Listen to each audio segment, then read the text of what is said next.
Welcome to Community Taking Action, ABCD's program highlighting people and organizations doing great things in and around the Boston area.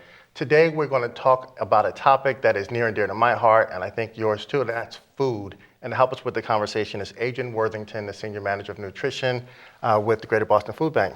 Welcome to the program. Thank you for having me. The Greater Boston Food Bank. What is it?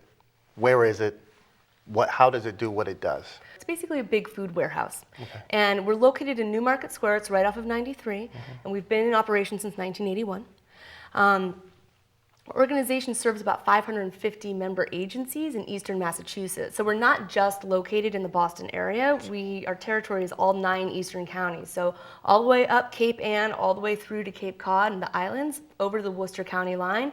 Any of those 190 cities and towns could potentially have one of our agencies in there.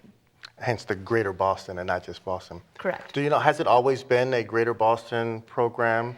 Well, we've grown, so in the last 30 some odd years. So it started in Boston, and then we started to expand our reach. Okay. And services that you offer, what services, really are kind of the bread and butter, no pun intended? We provide capacity assistance, so we have a matching grant program that our agencies can apply for to assist with building capacity and helping to serve more clients in a better way and more efficiently. We have nutrition education that goes to our agencies, also some of our direct distribution programs. We provide nutrition education and recipe information to them. We're starting to provide community health centers with assisting them with screening for food insecurity with their patients, and then providing those patients and the providers with toolkits. So they can give them point of service assistance with a toolkit on how they can walk right out the door and go receive food assistance. I want to make sure we talk about food insecurity and make sure we have a clear definition of that. And then food distribution, and as that relates to the mission of the Greater Boston Food Bank. Food insecurity is a term, it's a quantitative term. So instead of saying hunger, food insecurity is the way that we are able to measure it. Okay. Because the way that I like to explain it is, if I were to say, Eric, are you hungry? You can say, yes, I'm hungry. And I say, okay, Eric's hungry, great. But there's no way to really track that. Right. But I could ask you, Eric, when was the last time you had a meal? Breakfast. When was that? This morning. Okay, great. Do you think you'll be able to have breakfast tomorrow?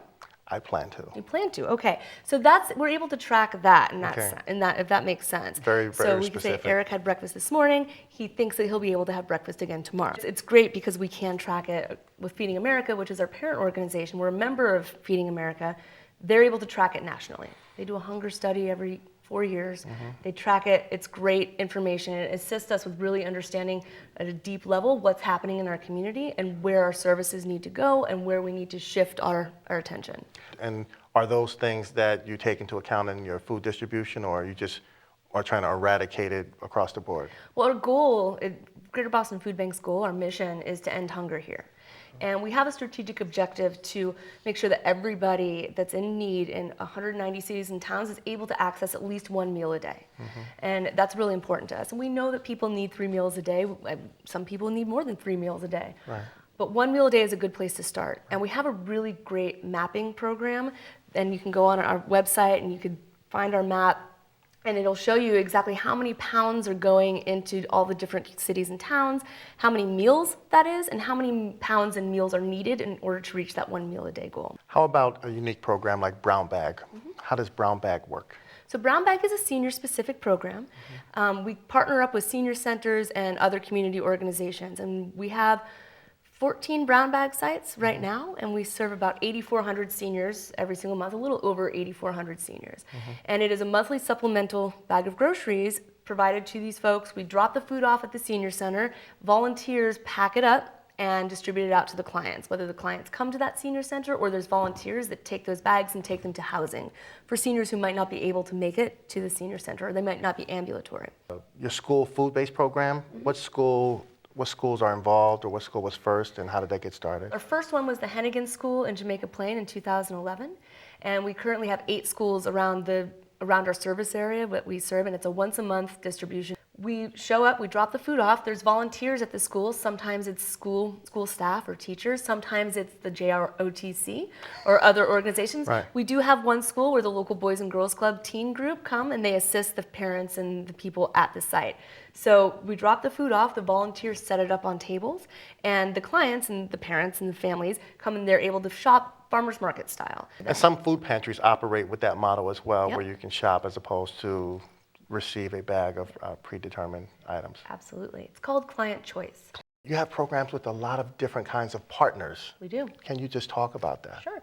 We have a varying amount of partners, but they're so broad within our service area. So we partner with schools, like Boston Public Schools, Which for I would example. never have thought. We partner with community colleges and have some of our mobile market distributions to community colleges. We also partner with federal programs like Women, Infants, and Children. We have a large distribution at one of our WIC centers, another mobile market, with about 600 families that we serve up in Medford. We have a veterans-specific mobile market, so we've partnered with Veterans Administration to serve vets who are in need. Yep. You mentioned mobile market. What does that look like? I've heard of the mobile market. I haven't seen it, but I know staff who have gone up to check it out. And you said 600. We can serve many, many people. So a mobile market is very similar in the model as a school-based pantry is. School-based pantry are in elementary schools and grade schools. Right. Mobile markets are at other community partnerships, like a community college, like a WIC office. We come in, we drop the food off, the volunteers at that site set it up, and again, it's farmers market style, and people go and they can take what they want. They don't have to take all of it. They can take all of it. It's entirely up to them. What does it take to provide this much and this variety of programs to all of Eastern Massachusetts? Right.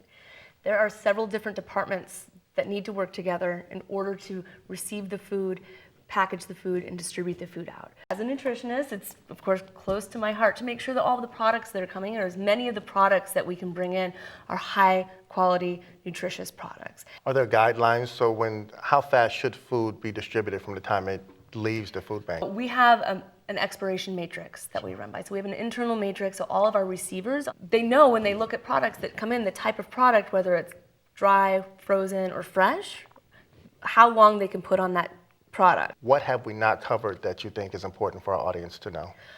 I think it's really important for people to know that the food bank no longer just distributes canned goods. And last year we distributed a little bit over 54 million pounds of food. Wow. And a little over 25% of that was just fresh produce. You can go to our website, which is gbfb.org.